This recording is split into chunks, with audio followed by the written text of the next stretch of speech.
Morning student. This is second lecture of mathematical logic. In the previous video lecture we have seen a definition of a statement, types of a statement and symbolic form of a statement. Now in this video lecture we will see equivalent statement and their proof using truth table. So let's see the definition of equivalent statement. Logically equivalent statement,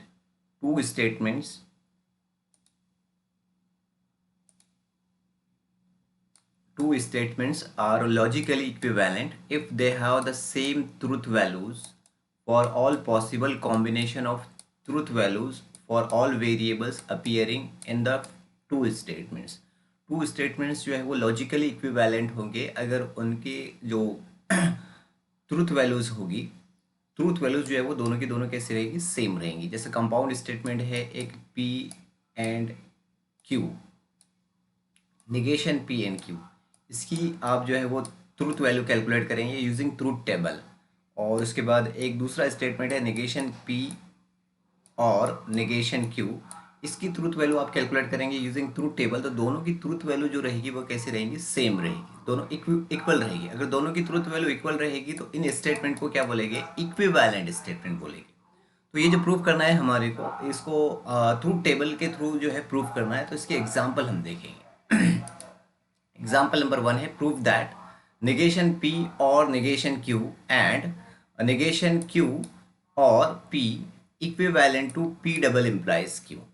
तो देखो अब यहाँ जो left hand side वाला जो statement दिख रहा है इसकी ट्रूथ वैल्यू हम कैलकुलेट करेंगे और राइट हैंड साइड वाला जो स्टेटमेंट दिख रहा है इसकी ट्रूथ वैल्यू कैलकुलेट करेंगे और दोनों की ट्रूथ वैल्यू जो है वो इक्वल आना चाहिए, सेम आना चाहिए. तो ये दोनों स्टेटमेंट कैसे रहेंगे, इक्विवेलेंट रहेंगे. ठीक है. तो ट्रूथ टेबल फॉर्म करेंगे. तो देखो ट्रूथ टेबल फॉर्म करने के लिए आप ये देखना पड़ेगा आपको कि इसमें जो है कितने सिंपल स्टेटमेंट यूज है. ये जो लेफ्ट हैंड साइड दिख रहा है ये कंपाउंड स्टेटमेंट है, इसमें कितने सिंपल स्टेटमेंट जो है वो यूज है वो काउंट करना है. तो देखो कितने सिंपल स्टेटमेंट है इसमें, एक है P, एक है Q, राइट है, और बस दो स्टेटमेंट है इसके अंदर, दो सिंपल स्टेटमेंट है इसमें, एक P और Q. तो ट्रूथ टेबल के अंदर जो रोज रहेंगी वो 2⁻² इज इक्वल टू 4 रोज रहेगी.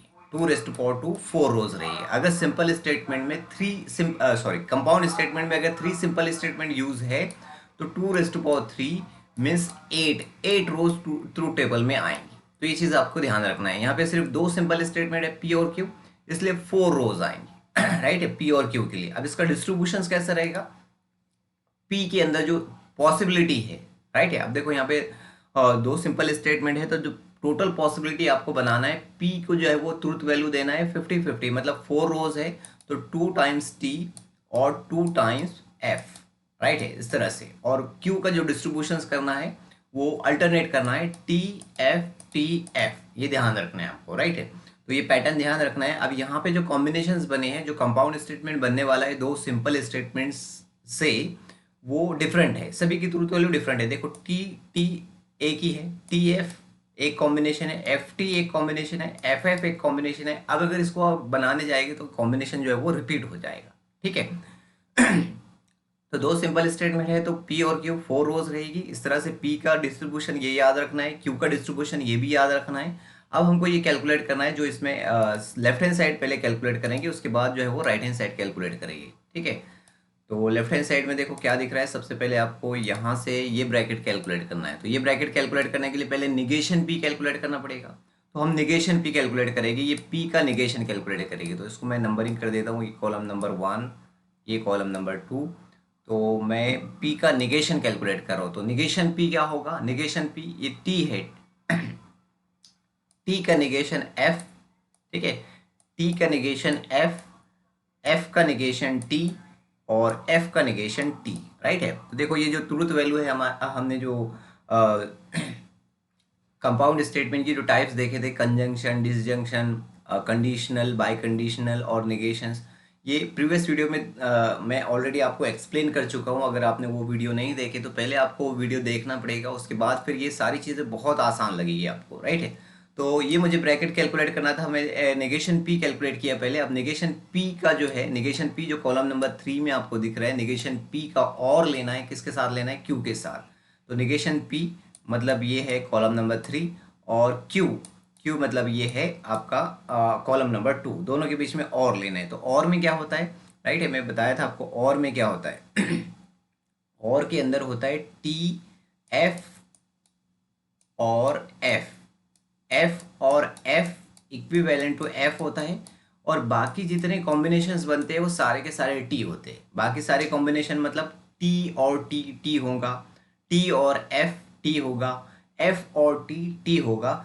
ओनली एफ और एफ इक्विवेलेंट टू एफ होगा। बाकी जितने कॉम्बिनेशंस बनने वाले हैं वो सारे के सारे जो है वो क्या रहेंगे, टी रहेगी। ठीक है, तो ये मैं यहाँ पे दो कॉलम, कॉलम नंबर 2 और कॉलम नंबर 3 के बीच में जो है वो और लगा रहा हूँ, राइट है। तो ये लगाया मैंने और, निगेशन पी और क्यू। तो यहाँ से देखो टी और एफ, टी और F equivalent to T, F और F is equal to F, T और T is equal to T, और उसके बाद एफ और T is equal to T, right है। मैं बताया आपको कि इस तरह से याद रखना है। और का जो है जो डिसजंक्शन जिसको बोलते हैं, एफ और F is equal to F होता है, बाकी सारे कॉम्बिनेशन जो है वो टी होते हैं। ठीक है। अब ये ब्रैकेट कैलकुलेट कर लिए हमने, ये ब्रैकेट कैलकुलेट करेंगे। ये ब्रैकेट कैलकुलेट करने के लिए जो आपको पहले नेगेशन क्यू कैलकुलेट करना है, तो नेगेशन क्यू कैलकुलेट करेंगे। ये क्यू का नेगेशन, टी का नेगेशन एफ हो गया है, एफ का नेगेशन टी हो गया है, और टी का नेगेशन एफ, एफ का नेगेशन टी, राइट है। अब जो है हमको क्या करना है, नेगेशन क्यू का और लगना है किसके साथ, पी के साथ। तो ये कॉलम नंबरिंग कर देता हूँ मैं, ये 4 कॉलम और ये 5 कॉलम। तो नेगेशन क्यू मतलब कॉलम नंबर 5 है, कॉलम नंबर 5 का और लेना है आपको कॉलम नंबर 1 से, राइट है। तो देखो और लेंगे निगेशन क्यू और पी, राइट है। तो यहाँ पे देखो ये निगेशन क्यू कितना है, एफ है, एफ और टी, राइट है। यहाँ पे टी है, एफ और टी मिलके टी बनेगा। उसके बाद यहाँ पे टी और टी, टी और टी कितना होगा, टी होगा, राइट है। उसके बाद ये एफ और एफ, एफ और एफ एफ हो जाएगा, राइट है। टी और एफ, टी और एफ टी होगा, राइट है। तो ये सेकंड ब्रैकेट भी हमने कैलकुलेट कर लिए। अब दोनों ये ब्रैकेट जो दिख रहे हैं मतलब कॉलम नंबर 4 और कॉलम नंबर 6, कॉलम नंबर 4 और कॉलम नंबर 6। कॉलम नंबर 4 ये वाला ब्रैकेट है, राइट है, नेगेशन पी और क्यू है, और कॉलम नंबर 6 जो है वो ये ब्रैकेट है, नेगेशन क्यू और पी। इसके बीच में आपको क्या लगाना है, एंड लगाना है।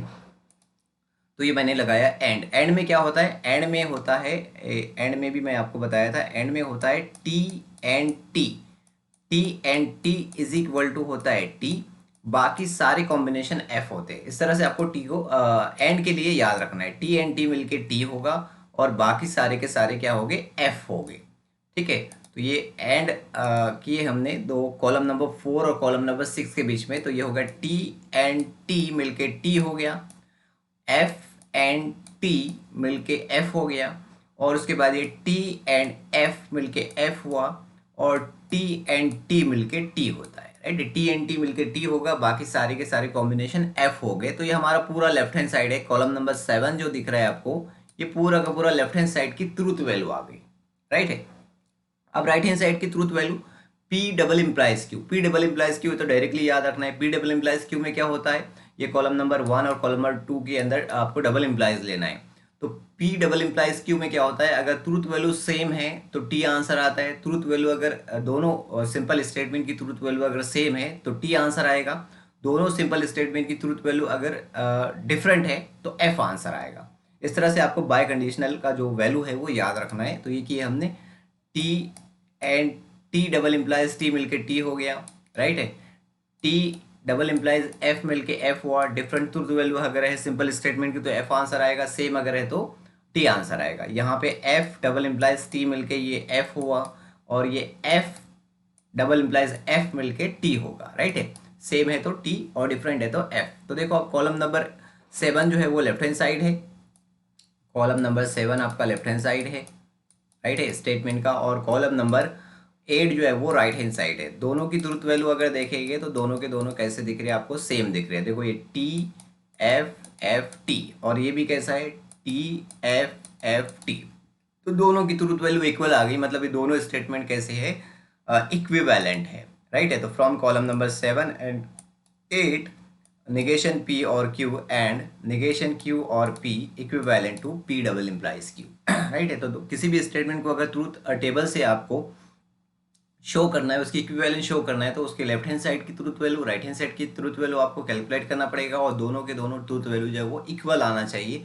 अगर इक्वल आती है तो ये दोनों स्टेटमेंट इक्विवेलेंट होंगे, राइट है। नेक्स्ट एग्जांपल है example number 2, prove that P and Q or R equivalent to P and Q or P and R। तो ये स्टेटमेंट को आपको, दो स्टेटमेंट है, एक लेफ्ट हैंड साइड में है, एक राइट हैंड साइड में है, दोनों को इक्विवेलेंट शो करना है, तो दोनों की ट्रूथ वैल्यू जो है हम कैलकुलेट करेंगे। अब देखेंगे हम यहाँ पे, देखो लेफ्ट हैंड साइड में जो दिख रहा है स्टेटमेंट आपको, ये स्टेटमेंट में कितने सिंपल स्टेटमेंट यूज है। तो देखो एक है P, एक है Q और एक है R। तो 3 सिंपल स्टेटमेंट इसमें यूज है, मतलब 2⁻3, 2⁻3 इज इक्वल टू 8। 8 इसके अंदर क्या आएगी आपके पास, रोज रहेंगी ट्रूथ टेबल में, राइट है। तो देखो P का कॉम्बिनेशन कैसे करना है, 50-50%, 8 रोज रहेगी तो 4 रोज को T देना है और 4 रोज को जो है वो F देना है। तो ये कर दिया मैंने, P के अंदर 4 रोज को T दे दिया और 4 रोज को F दे दिया, राइट है। उसके बाद सेकंड सिंपल स्टेटमेंट है Q, उसके अंदर कॉम्बिनेशन 2 अल्टरनेट, मतलब 2 times T 2 times F, 2 times T 2 times F, इस तरह से रखना है। उसके बाद थर्ड भी है इसमें R सिंपल स्टेटमेंट में जो कॉम्बिनेशन रहेगा वो अल्टरनेट रहेगा, TF TF TF TF TF। तो ये कॉम्बिनेशन आपको याद रखना है अगर आपको ट्रू टेबल बनाना है। और सिंपल स्टेटमेंट जो है वो 3 यूज है कोई भी कंपाउंड स्टेटमेंट में। तो आपको PQR का डिस्ट्रीब्यूशन कैसा करना है, P का डिस्ट्रीब्यूशन में 4T 4F, Q के डिस्ट्रीब्यूशन में 2 alternate 2T 2F 2T 2F और R में जो है वो TF TF TF, इस तरह से, राइट है। अभी अगर कॉम्बिनेशन आप देखेंगे टोटल 8 कॉम्बिनेशन जो है वो डिफरेंट है, इसमें कोई भी रिपीट नहीं है। TTT 1 टाइम्स है, TTF 1 टाइम्स है, ये जितने भी है। और अगर आप बनाने जाएंगे इसके आगे तो ये रिपीट हो जाएंगे, मतलब 8 ही कॉम्बिनेशन इसके बन सकते हैं, ठीक है। अब लेफ्ट हैंड साइड कैलकुलेट करने के लिए सबसे पहले हम ये ब्रैकेट कैलकुलेट करेंगे। लेफ्ट हैंड साइड में जो ब्रैकेट दिख रहा है Q or R, Q or R मतलब कॉलम नंबर 2 और कॉलम नंबर 3 में आपको, इसको मैं नंबरिंग कर देता है, कॉलम नंबर 1 2 3, कॉलम नंबर 2 और 3 में और लेना है। और में क्या होता है, F or F is equal to F होता है, बाकी सारे के सारे कॉम्बिनेशन जो है वो इसमें T होते हैं। तो देखो ये T और T मिलके T हो गया, T और F मिलके T हो गया, F और T मिलके T हुआ, F और F मिलके ही F होता है, बस बाकी सारे कॉम्बिनेशन T आते हैं। T और T मिलके T बनेगा, T और F मिलके भी T बनेगा, F or T is equal to T होगा, F or F is equal to F होता है, राइट है। अब क्या करना है आपको, ये हमने कैलकुलेट कर लिए Q और R। अब ये Q और R का एंड लगाना है P के साथ, मतलब कॉलम नंबर 1 और कॉलम नंबर 4 के बीच में आपको एंड लगाना है, राइट है। तो एंड में क्या होता है, एंड में T and T is equal to T होता है, बाकी सारे के सारे F होते हैं। तो देखो ये T एंड T मिलके T होगा, राइट है। T एंड T मिलके T होगा, कॉलम नंबर 1 और 4 के बीच में एंड लगा है, राइट है। T एंड T मिलके T होगा और T और F मिलके F होगा। उसके बाद F एंड T मिलके F होगा, राइट है। F एंड T मिलके F होगा, F एंड T मिलके F होगा, F एंड F मिलके भी F होगा, राइट है। तो ये लेफ्ट हैंड साइड हो गया। कॉलम नंबर 5 जो दिख रहा है आपको, ये लेफ्ट हैंड साइड है। अब राइट हैंड साइड में पहले ये वाला ब्रैकेट कैलकुलेट कर लेते, P एंड Q। मतलब कॉलम नंबर 1 और 2 के बीच में आपको एंड लगाना है। एंड में क्या होता है, T एंड T मिलके T होता है, बाकी सारे F होते हैं। तो ये कॉलम नंबर 1 में T एंड T मिलके T बन गया, उसके बाद ये T एंड T मिलके T बन गया, राइट है। उसके बाद ये T एंड F मिलके F बनेगा, T एंड F मिलके F बनेगा, राइट है। F एंड T मिलके F बनेगा, राइट है। F एंड T मिलके F बनेगा, राइट है। F एंड F मिलके F बनेगा और ये F एंड F मिलके F बनेगा, राइट है। उसके बाद ये दूसरा सेकंड ब्रैकेट, ये ब्रैकेट कैलकुलेट कर लेते, P and R। P and R मतलब कॉलम नंबर 1 और कॉलम नंबर 3 के बीच में आपको एंड लगाना है। तो कॉलम नंबर 1 और कॉलम नंबर 3 मतलब ये है आपका T एंड T मिलके T, ये आ गया यहाँ पे T, राइट है। उसके बाद ये T and F, T and F मिलके F। उसके बाद ये टी एंड टी मिलके टी हो गया, उसके बाद ये टी एंड एफ मिलके एफ होगा, राइट है। उसके बाद ये एफ एंड टी मिलके भी एफ होगा, एफ एंड एफ मिलके भी एफ होगा, और ये एफ एंड टी मिलके एफ होगा, और ये एफ एंड एफ मिलके एफ होगा, राइट है। अब जो है क्या करना है, दोनों के बीच में, दोनों ब्रैकेट के बीच में, मतलब कॉलम नंबर 6 और कॉलम नंबर 7 के बीच में आपको और लेना है, और में क्या होता है, एफ और एफ मिलके एफ होगा, बाकी सारे कॉम्बिनेशन जो है वो टी होगी।